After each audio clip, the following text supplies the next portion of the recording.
I'm going to tell you a quick personal story that I think is illustrative of kind of the topic I'm talking about today. So I came to faith 2000, kind of over the course of 4 or 5 months in 2016. I did leave I wasn't actually a marijuana dispensary, it was a marijuana distributor. So we actually sold millions of dollars to many other dispensaries of marijuana. And so I come to faith, I leave that, and I join Impact almost right away. Both my wife and I, Alana and I, join Impact. For whatever reason, John Collins at the Bible Project decided to hire me in December of 2016. So I've been a believer for like 5 months, and he hires me to help build the Bible Project. So if you're familiar with the Bible Project, they make videos online, hundreds of millions of viewers worldwide. It's grown a lot in the last 5 years, and so I go into Bible Project, and it was a really great ministry. Anyone that's been a part of ministry, though, knows that ministries are full of people, and people hurt other people. And so I've had my fair share of hurting other people in work and relationships. I mean, none of us have a sin-free life. But sometimes things happen to you, right? Sometimes you're the victim of sin. Many of us in this room have been victims of sin before, and those can leave wounds. And so I'm at Bible Project, and probably because I was rough around the edges. I was in the Marines for 8 years, so I'm like a automatic machine gun, and this is like a sweet little Christian ministry. And so I had a lot of learning to do at Bible Project, and I think maybe I created. So this is my sin. I created a reputation sometimes of maybe people feeling unsafe around me because I would spar intellectually with people. That's how the Marines were. Like, lives depended on it. You let everything. You were very candid, and so that feeds into the story I'm going to tell you in a second. So while I'm at Bible Project, about 3 years in, I felt like the Lord wanted me to start a company. He was like, hey, this is not all I have for you. I'd like you to start a Christian ministry, but through for-profit company. And I'm like, this ministry is really awesome. We're doing great things. Even though there's been like some tension with some people, I love this place. And he's kind of like, look, are you going to get in the boat or not? I want you to do this thing, like get in the boat. And so I'm kind of like 1 foot in, 1 foot out for a year. And finally, he's like, just get in the boat. So I get in the boat. I'm like, all right, I'm going to leave Bible Project. I'm going to start this company. And then that boat sat on the shoreline, went nowhere for like 18 months. It was, you have to raise money to start a company. COVID happens. We start raising money February 2020. Boom, COVID. And you're like, And so there's so much waiting and, just like completely learning to surrender. Like, hey, it's your company. You asked me to start it. It's on your timeline, but just felt a little bit abandoned. So fast forward. This is interesting. Fast forward to I've been at Bible Project now 4 years. I'm still trying to start the company. And the Lord spoke to me and was basically, hey, there's something that you need to confront. Now, I'm not going to get into the details just to honor people, but there was something I needed to confront at the ministry. And it was totally the Lord. It was like, I don't want to do that. And he's like, you have to do that. You need to confront this thing. So I go to confront it, and I sit down and have a really hard conversation with a couple people, and they were super receptive. They were like, oh, yeah, we were thinking the same thing. We need to make some changes with some stuff. The details really aren't important, but it was just a really hard conversation. So I leave that conversation being like, awesome.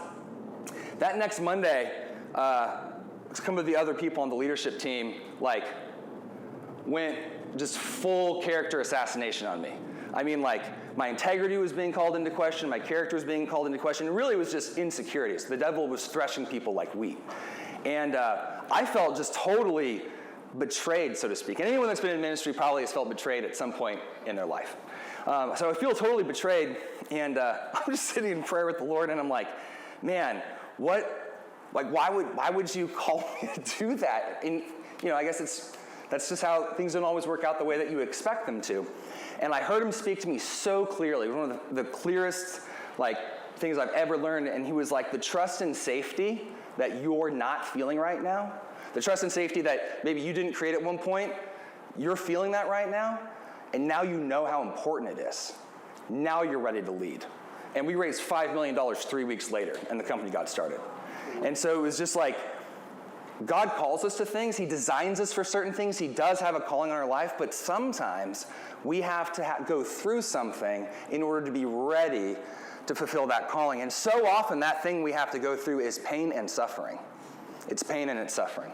And so we're gonna jump into the story of Joseph today because it is a great story about someone called to do great things that goes through a tremendous amount of pain and suffering in the transformation process before they were ready to fulfill that calling. Now, whether you relate to my story or not, I think you would relate to you definitely relate to pain and suffering. We've all had pain and suffering in our lives. You probably relate to wanting to be able to lean in more with the Lord and be able to help grow the kingdom. So I think all of us in some ways, although you might not relate completely to my story, you can identify with those two things.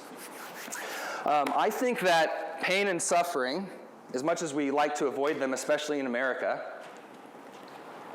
are, as we reflect back on the moments of mourning in our life, reflecting on a regret in our life, those are, if they haven't been transformative yet, they can be transformative when the Lord helps you see him from a different perspective. And so we're going to see that in Joseph's story today, and if you join Impact, that's so much of what Impact is for. It's not just to learn about the Bible, but it is to go through healing. And that healing doesn't just mean that the pain and suffering goes away, but it renews it, it transforms it, and you see it in new light. So, really quick, who was Joseph? You're like, this is a simple question. Jacob's second youngest son. Jacob's second youngest son. That's right, Jacob's second youngest son, the 11th son. He was also Jacob's favorite son from his favorite wife. And anytime you start a story with his favorite wife, you're like, this is not starting out well. Why? You should only have one? Okay. So now every story in the Bible points us to Jesus. From the page 1 of the Bible to the last page of the Bible, the whole Bible is pointing us towards Jesus. It's pointing us towards God. And so when we read the story of Joseph, there are big biblical implications that Joseph plays in the story of the Bible that points us towards the need for a Messiah. But that's not all the stories do. For our first, the students who are in the last term, what does Torah mean? It's my failed experiment. Torah, what's it mean?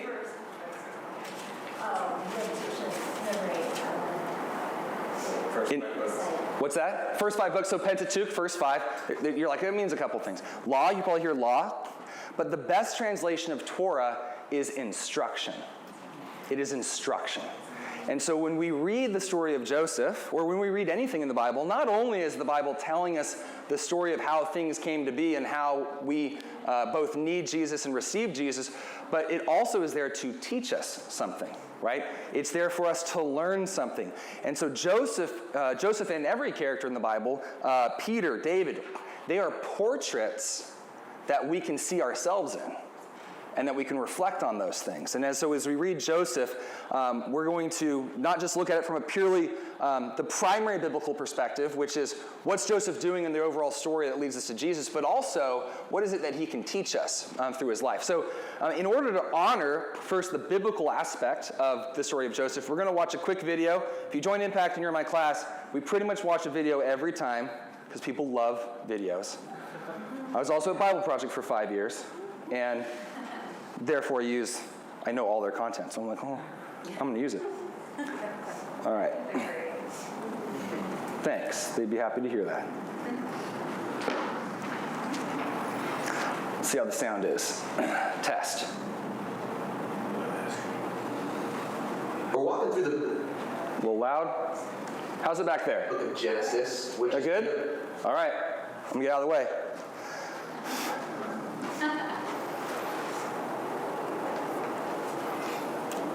We're walking through the book of Genesis, which is made up of these 2 main parts. And the first part begins in the garden, where we watch humanity spiral downward in self-destruction, and it ends in the Tower of Babel, where a rebellious humanity is scattered by God. Then the second part of Genesis zooms in and focuses on just one family.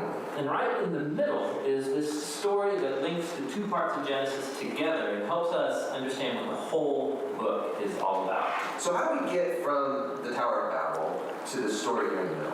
Well, after the scattering of Babel, there's this genealogy, and it follows one of the tribes all the way down to this one guy named Abram. You probably know him as Abraham. And God starts making all these promises to Abraham, like he's going to bless him and give him a ton of kids.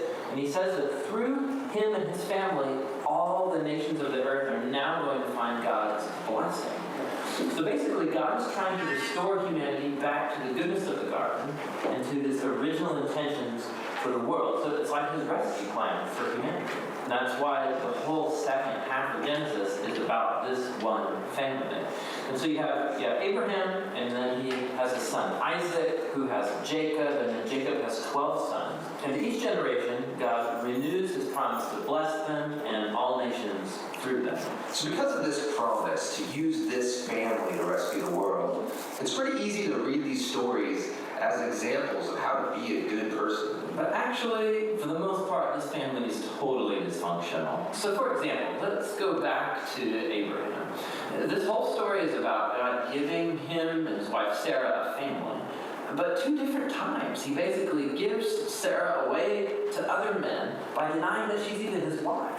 And then Sarah gets impatient about having a son, and so she makes Abraham sleep with her servant girl, which then causes all of these other problems in the family. So they get really old, and you begin to think that there's no way they're going to have a kid of their own. But then, miraculously, they do. It's Isaac. In Isaac, he has 2 sons, Esau and Jacob, and it seems like things are going pretty good. But Jacob, the younger brother, wants the family's inheritance, which belongs to Esau, the older brother. So he devises a plan where he's going to steal it from his father, Isaac, who at this point in the story is now old and blind. Which who does that? Horrible stealing from a blind father. Yeah, and he just takes off. So Jacob goes on from there to have 12 sons, big family. But Jacob loves his 11th son, Joseph, way more than all the others. And so he gives him this special Technicolor dream coat, and his brothers, because of this, come and hate him. So much so that they plan on killing him. But they don't. They instead just sell him as a slave down in Egypt. Now, while in Egypt, through this crazy series of events, Joseph goes from being in a prison cell to becoming the second in command there. And so later on, the whole Middle East falls into this food shortage. And Joseph's brothers, they come down to Egypt looking for food. And then when they get there, who should they find as the ruler of the whole land? It's Joseph, that guy they sold into slavery. But he actually saves them from starving to death. And so here you have it. These are the great-grandchildren of Abraham who have done this heinous act to their brother. But God has transformed their evil into something good. And that's exactly what Joseph says here in the last paragraph of the entire book. He says, you guys planned all of this for evil, but God planned it for good, to save people's lives. Now these words, they conclude the book because they actually summarize the message of the whole story so far. Humans keep choosing evil, and we are thinking they're screwing up God's plan, but he keeps turning their evil back into good. And somehow, he's going to use this family to restore humanity back to the garden. So that's the book of Genesis. But we still don't know how exactly he's going to use this family to bring us back to the garden.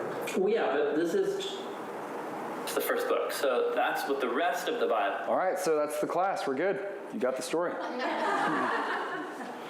Good job. Yeah. So let's recap.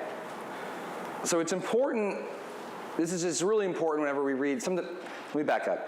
Oftentimes you'll hear really great sermons and teachings that take a story out of the Bible, and they're good, but you're like, I don't even know what that was really about in the Bible. And so that can happen really easily, where we take a verse and we make an elaborate teaching that might be helpful, but it's not necessarily teaching you what it says in the Bible. And so I like to start, especially a teaching like this, where we're going to look at Joseph through a portrait of how we might reflect on on Joseph and his life and how it affects ours, but I don't want to lose sight, first of all, of the fact that we are getting painted a picture of a totally messed up family that somehow God has partnered with in order to bring blessing on the whole world. And so far, all that family is doing is showing us just how faithful God is and how unfaithful humans are, which is cool because we're super unfaithful humans, and God has been very faithful to us. And so that's just, the Bible's just, it's so cool to see how everything, even here, you're going to see some connections between what we read today and even Jesus. And it's so cool to see all the way back in this first book of the Bible that it all works together in one unified story that points us to Jesus. So we're going to jump into Joseph, and we're not necessarily going to talk about all of its big implications with pointing us to the Messiah. We're going to focus on Joseph as a character, because I think it's going to be really helpful for us today to kind of process through our life and where we've had pain. So you don't need to follow along. You can just listen, because I'm going to bounce around a little bit, but we are starting in Genesis 37. We are starting in Genesis 37. And we're just going to jump in. So the video gave some of this away, but we're going to expound upon it. Now Israel loved Joseph more than all his sons, because he was the son of his old age. And he made him a vari-colored tunic, so a tunic of multiple colors. His brothers saw this, that their father loved him more than all of his brothers, and so they hated him and could not speak to him on friendly terms.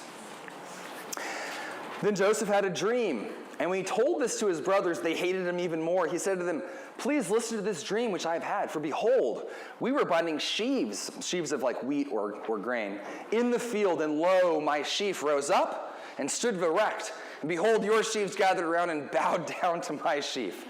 I'm like, he needs the book on how to win friends and influence people. You might be right, Joseph, but I'm not sure I would have told him that. So then he had another dream. All right, he had another dream. And he related to his brothers and said, "Lo, I've had yet another dream, and behold, the sun and the moon," who do you think that might be? Mother and father, yeah. So now it's not just the brothers, now it's mom and dad too, which if you could think about this culture, oh, my father's going to bow down to me. You're like, who do you think you are, man?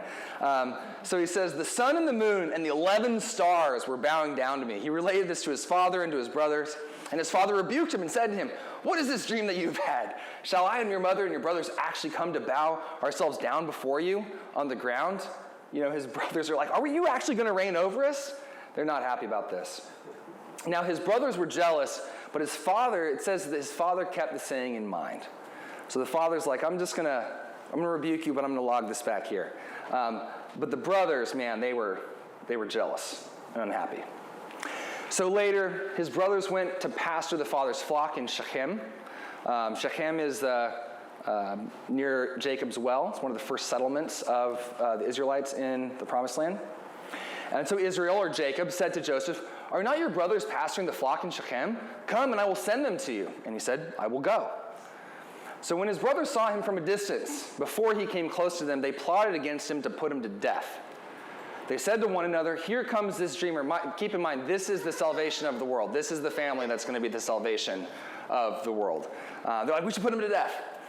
They said to one another, "Here comes this dreamer. Now then, come, let us kill him and throw him into one of the pits, and we will say a beast devoured him. Then let us see what will become of his dreams." But Reuben heard this and rescued him out of their hands and said, "Let us not take his life. Let's shed no blood. Throw him into the pit that is in the wilderness, but do not lay hands on him." So they threw him in a pit and sat down to eat a meal. I love the biblical authors. They threw him in the pit and they sat down casually to eat lunch, Not great dudes. So they raised their eyes and looked, behold, a caravan of Ishmaelites was coming from Gilead, with their camels being aromatic gums and balms and myrrh, on their way to bring them down to Egypt. It's a bad sign. Nothing good happens in Egypt. Judah said to his brothers, "What profit is it for us to kill our brother and cover up his blood? Come, let us sell him to the Ishmaelites and not lay our hands on him, for he is our brother and our own flesh." And his brothers listened to him. Then the Midianite traders passed by. They pulled up. They lifted Joseph out of the pit, sold him to the Ishmaelites for 20 shekels of silver. Thus they brought Joseph into Egypt. It's not the first time that a beloved member of God's family has been sold for silver. Well, it was the first time, but not the last, I should say, as you might know. They took his tunic, dipped it in blood, and they basically made a plot to deceive their father, Jacob, believing that Joseph was now dead. So let's pause here for a second. So Joseph, from a very early age, had visions from God, revealing some of his intentions for Joseph. He was to be exalted up even above his father, meaning that God tends to choose people who carry the promise of redemption, the promise for the world through the storyline of the Bible. And here, Joseph is being chosen by God to carry that promise. So if there was a line of the Messiah, a seed from the woman, Joseph is that seed. Joseph is the one carrying the promise of the Messiah. He's going to be exalted up. But as we can see here, people have evil intent. The devil has something to say about that. But God's got a plan. He's got a plan on how to work this out. Every single one of us in this room was designed with a purpose in mind.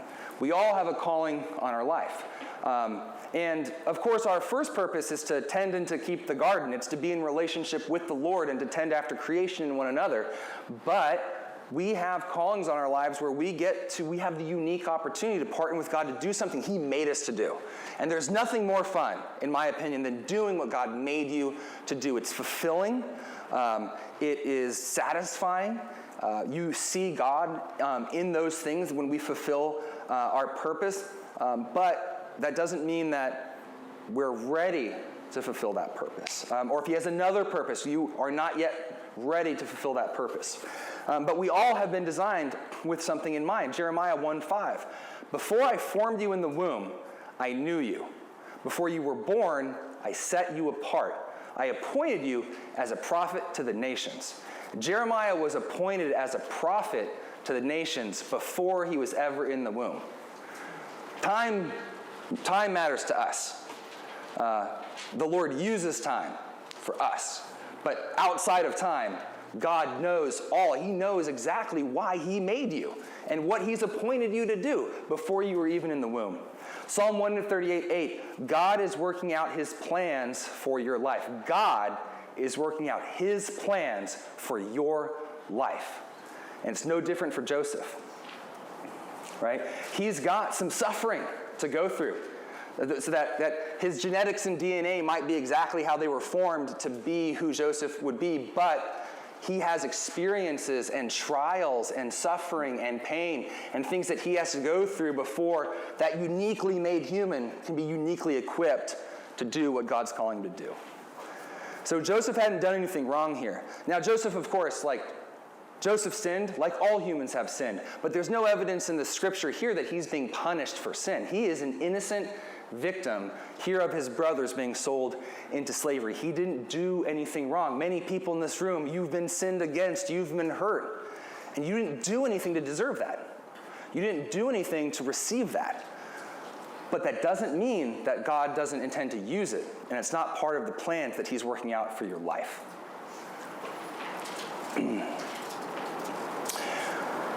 So Joseph was taken down to Egypt, and he was sold to Potiphar. He is an officer for the Pharaoh in Egypt, the captain of what you might call the bodyguard.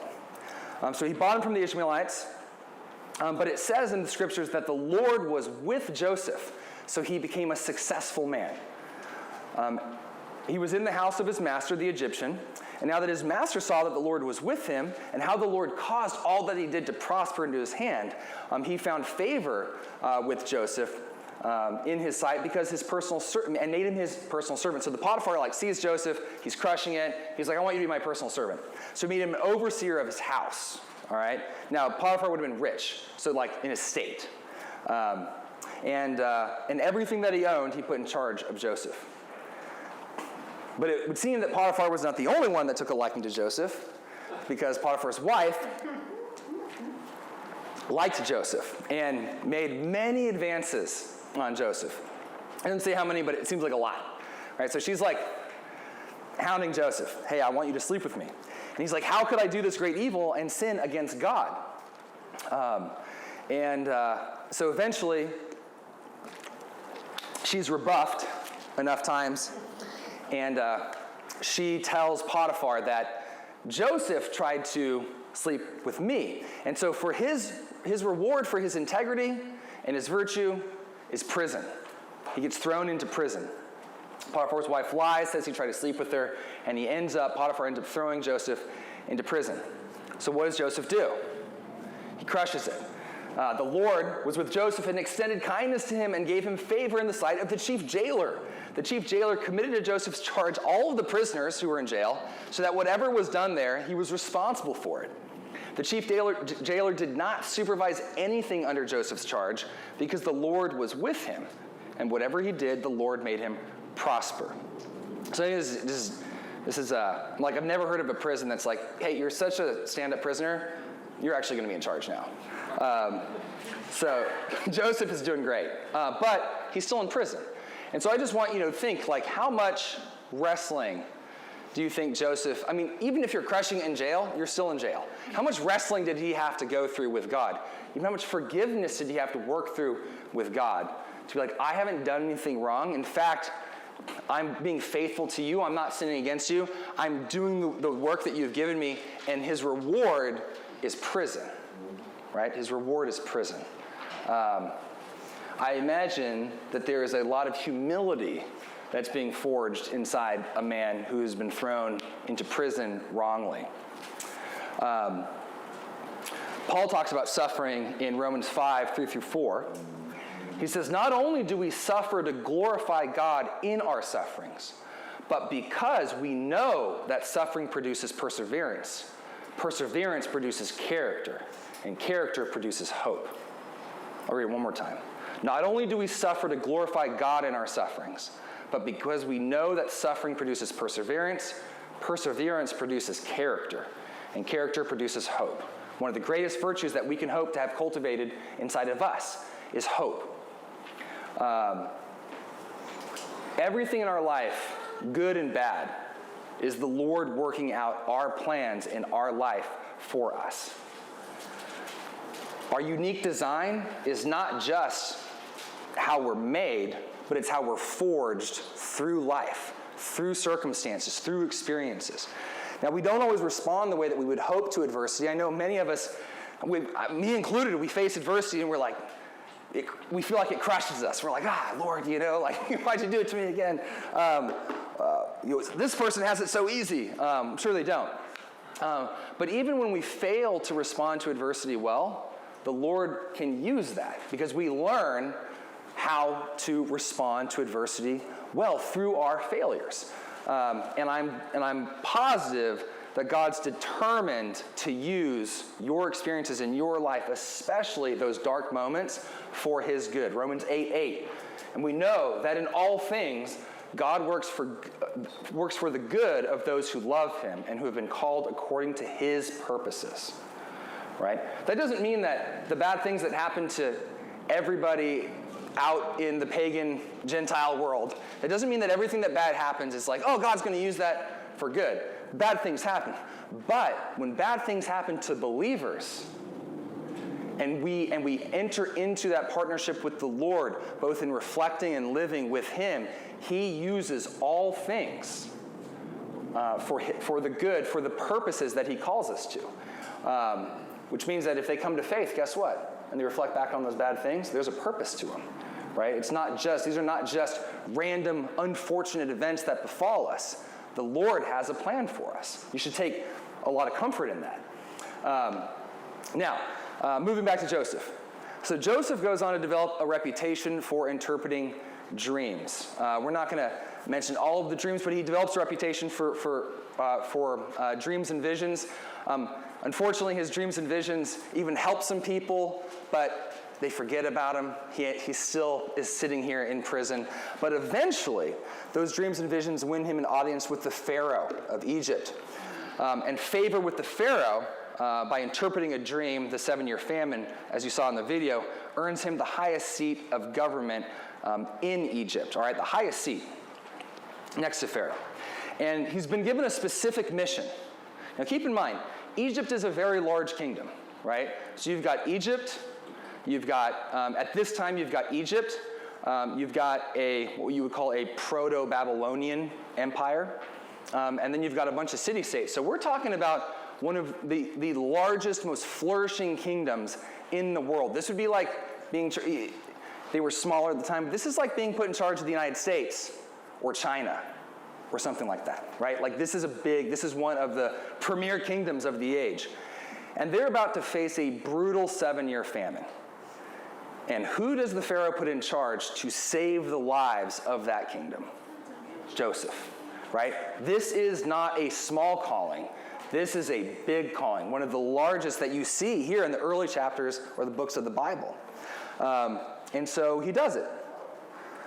Genesis 42. We're going to read like the first 13 verses. Now Jacob saw, so Joseph is put in charge to gather the grain, to prepare for the 7-year famine, and now we're jumping back to Jacob and the sons. Now Jacob saw that there was grain in Egypt, and Jacob said to his sons, "Why are you staring at one another?" He's like, "You idiots. Behold, I have heard that there's grain in Egypt. Go down there and buy some for us from that place, so that we may live and not die." So the famine is now upon the entire Middle East.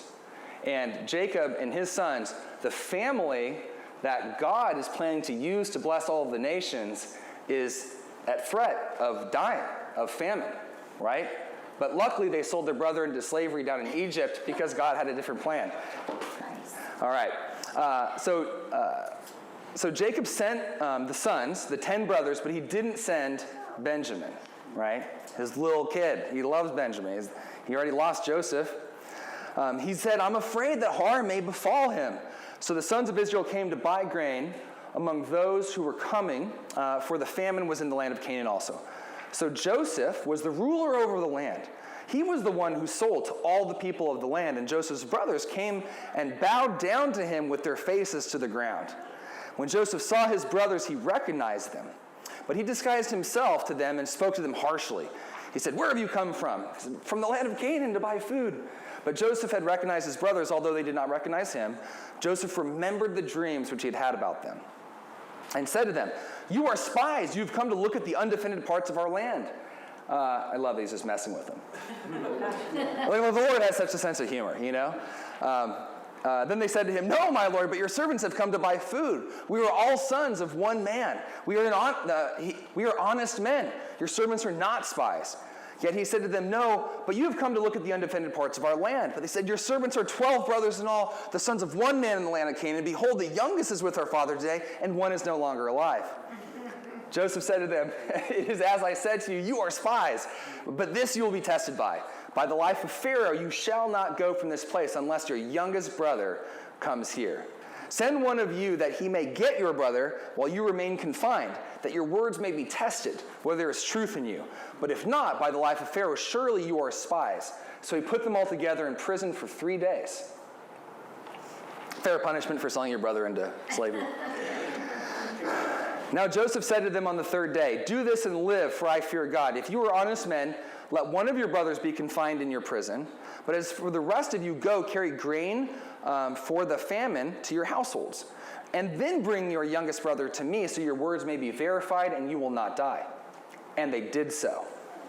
Then they said to one another, "Truly we are guilty concerning our brother, because we saw the distress of his soul when he pleaded with us, yet we would not listen. Therefore this distress has now come upon us." Reuben answered and said, "Did I not tell you? Do not sin against the boy." And you wouldn't listen. I think it's so cool that the infinite God has worked through history, and these are the pieces that he decided to preserve of all these interactions, right? Like the Lord he's got such a sense of humor. So Reuben answered them saying, Didn't I not tell you? Do not sin against the boy. You wouldn't listen. Now comes the reckoning for his blood. They did not know, however, that Joseph understood, for there was an interpreter between them. So I guess they didn't speak the same language at this point. They did not know, however, that Joseph understood. So he turned away from them and he wept. When he came back to them and spoke to them, he took Simeon from them and bound him before their eyes. Then Joseph gave orders to fill their bags with grain and restore every man's money in his sack, and to give them provisions for their journey, and thus it was done for them.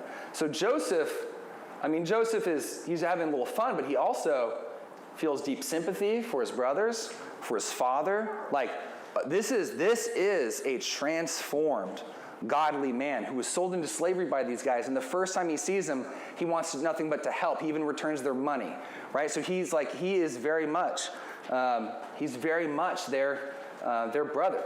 Now, so they return with the grain.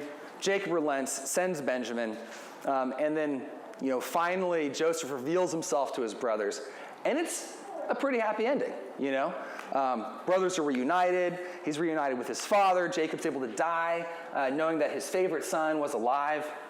But it's kind of interesting here how the devil gets in. When Jacob passes, this is what Joseph's brothers say. When Joseph's brothers saw that their father was dead, they said, "What if Joseph bears a grudge against us and pays us back in full for all the wrong that we did him?"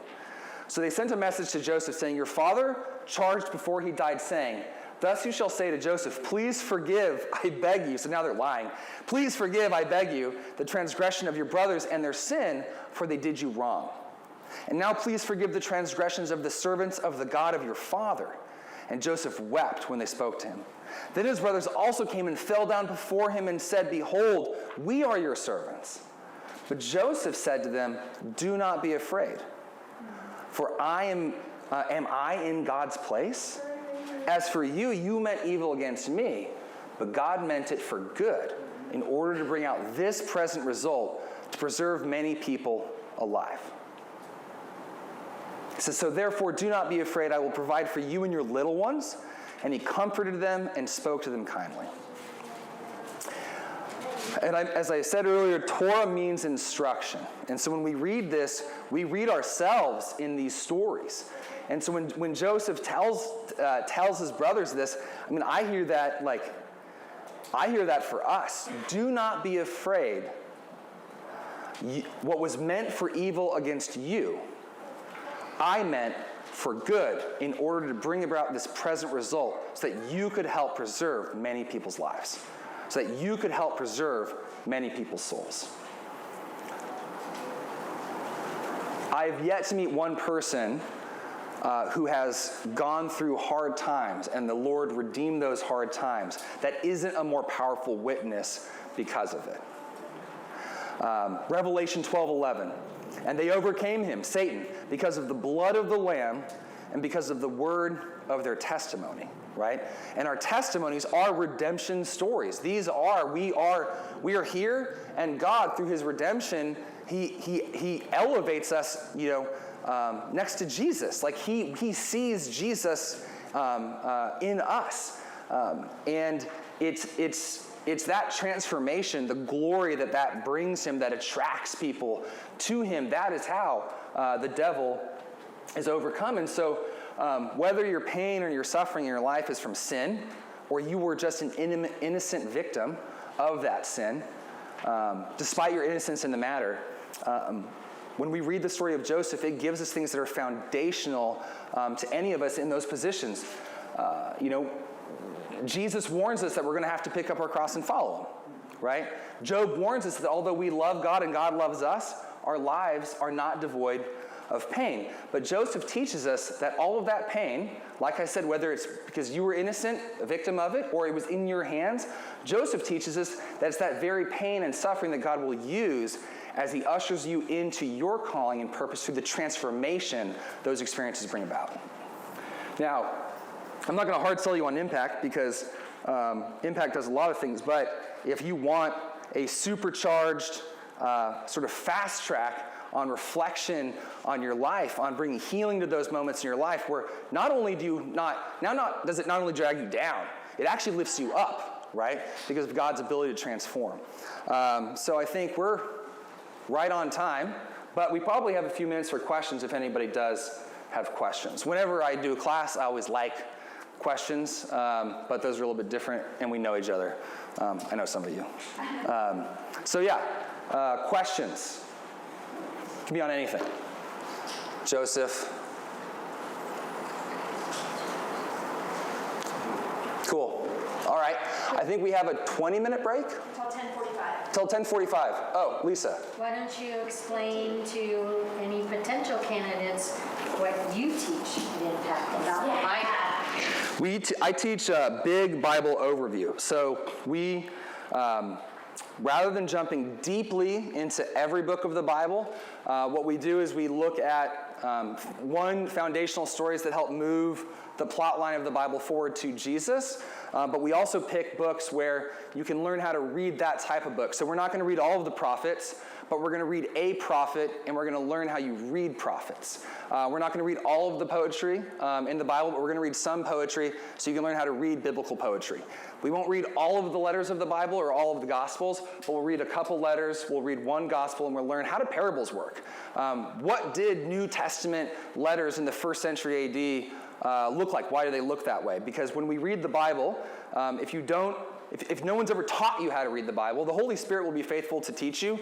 But if you've learned how to read the Bible, I can promise you it'll be even more fruitful. And you'll end up not misreading certain things. Like if you read poetry as narrative, you might come away with some pretty funky conclusions. Conclusions that the Lord did not intend for you to have because he decided to write in poetry and not narrative in that particular area of the Bible. So we cover everything from Genesis all the way to Revelation, and we touch down at key spots and learn how to read it as we go. It's a fun class. It's a fun class. It's a fun class. All right. 15 minutes, everybody. Thank you for your time. Say good night.